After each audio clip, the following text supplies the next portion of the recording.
Dear men, don't be so naive. Paternity fraud is real. The laws of female nature and the laws of India are all stacked against you. Imagine you build a life, a career, a house, a family. Then one day you discover that the child birthed by your wife is not yours. Have a look at Section 112 of the Indian Evidence Act, now replaced by the Bharatiya Sakshya Adhiniyam 2023, that states The fact that any person was born during the continuance of a valid marriage between his mother and any man, or within 280 days after its dissolution, the mother remaining unmarried, shall be conclusive proof that he is the legitimate son of that man, unless it can be shown that the parties to the marriage had no access to each other at any time when he could have been begotten. this section states that if a child is born to a married couple during the period of their marriage, then the child would be presumed as that of the husband. It also states that if the child is born within 280 days, that is almost 9 months from divorce, then still the child would be presumed as that of the husband. And only way to counter that presumption is to show that there was separation or distance between the couple and that they had no physical access to each other. Even the Supreme Court recently ruled that the presumption that husband is the father of a child born during marriage is not displaced even if it is shown that wife had relations with another man. Also, multiple high courts have refused the pleas of husbands who sought DNA test of their child to rebut the presumption under section 112 of the Indian Evidence Act.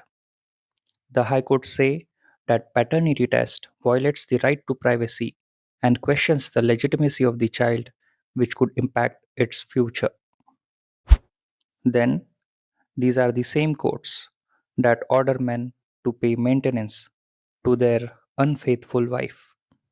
These are exactly those courts who direct men to pay maintenance to raise a child which is not even his.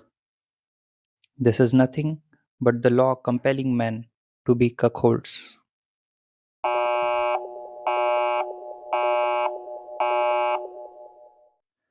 The Section 112 of the Indian Evidence Act is actually the law passed by the British government in the year 1872.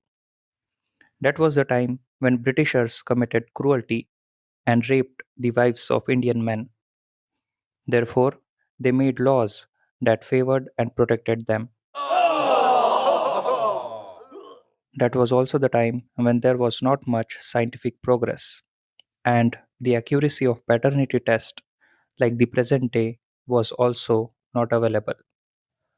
But still, today, the bunch of so called wise owls sitting at the courts are dragging and applying that absurd and outdated law even in the 21st century. I just don't understand why men have become so weak. Why are you tolerating your unfaithful wife? Why are you fighting in the courts when you know that the law is stacked against you? Clearly, the court is a wrong battlefield. By fighting in the court, you are not just losing financially and mentally, but also genetically.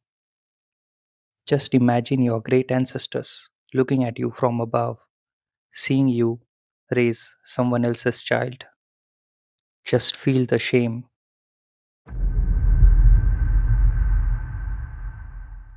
It is high time that we start fighting against this system. It is high time that we give tit for tat.